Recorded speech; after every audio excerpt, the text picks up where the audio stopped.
Welcome to the Real Estate Espresso Podcast, your morning shot at what's new in the world of real estate investing.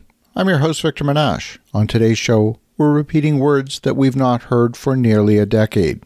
In the wake of the great financial crisis, short sales, underwater mortgages were pervasive in some markets, and they made up a significant percentage of market activity. Well, according to a recent report from Black Knight, about 270,000 homebuyers who bought during the red-hot market this year already owe more on their house than it's currently worth. They estimate the universe of underwater mortgages at 450,000 in the third quarter of this year, and nearly 60% of them had mortgages originated in the first 9 months of this year. That's about 1 in 12 homes purchased in 2022 with a mortgage, or about 8% of the total. Nearly 40% of the homes bought this year have equity of less than 10%. We've seen those situations arise when families make purchase decisions and less than a year later, that same house is back on the market. It does happen. It could be the result of a relationship breakup or an unexpected job change that requires a move. Might be a health crisis. Those loans with the least equity were the most at risk of dipping underwater. Borrowers who purchased loans with the Federal Housing Administration or VA, they were most likely to have gotten underwater. That's according to the report from Black Knight. These are more popular among first-time and lower-income buyers. Those with FHA loans face the largest equity challenges, with more than 25% of folks with an FHA loan falling underwater. These FHA loans, like the FHA 203B, only require a 3% down payment, and they are fully a 97% loan. Now, it's an insured loan, so the FHA is insuring the loan above a certain threshold, so that the lender is not taking the risk on a 97% loan-to-value loan.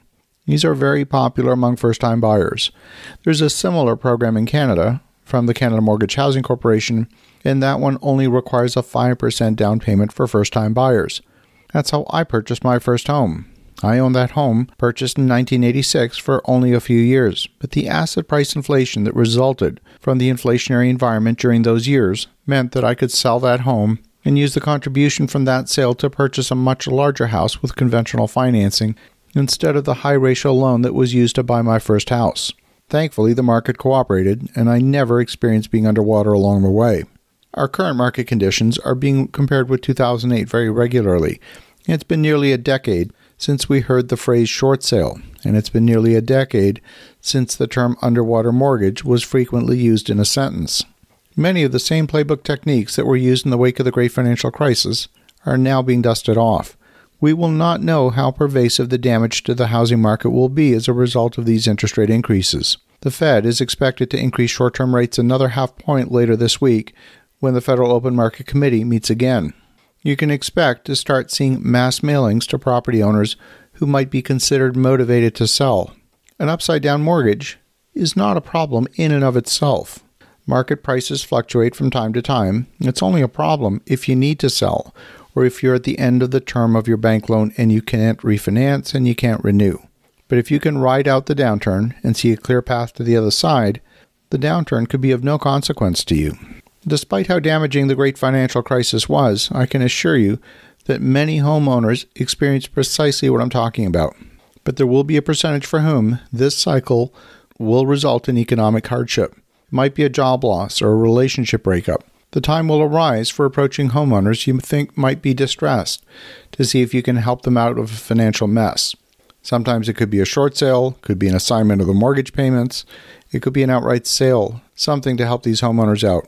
But these homes were purchased near the top of the market. The interest rate on a new loan is definitely going to be at the higher end of the spectrum. Rates today on a new FHA loan are between 6.5% to 7%.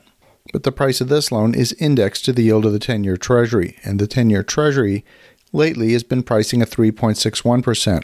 It's 79 basis points below the yield on the 2-year note. We have a massively inverted yield curve. And as we've talked about on the show before, this is the market clearly signaling that they don't believe the Fed will succeed in keeping interest rates elevated for much longer. Question is, will there be the political will to see mass bankruptcies on the scale we experienced in the wake of the great financial crisis? Or will government step in to rescue and give the drug-addicted market its injection of liquidity and cheap money to make the pain go away? Before that happens, lenders will be more likely to pass the pain on to the mortgage insurer, who will ensure the lender gets made whole in the event of a default or a short sale. Short sales will be back in the next 6 months. Get ready. As you think about that, have an awesome rest of your day. Go make some great things happen. We'll talk to you again tomorrow.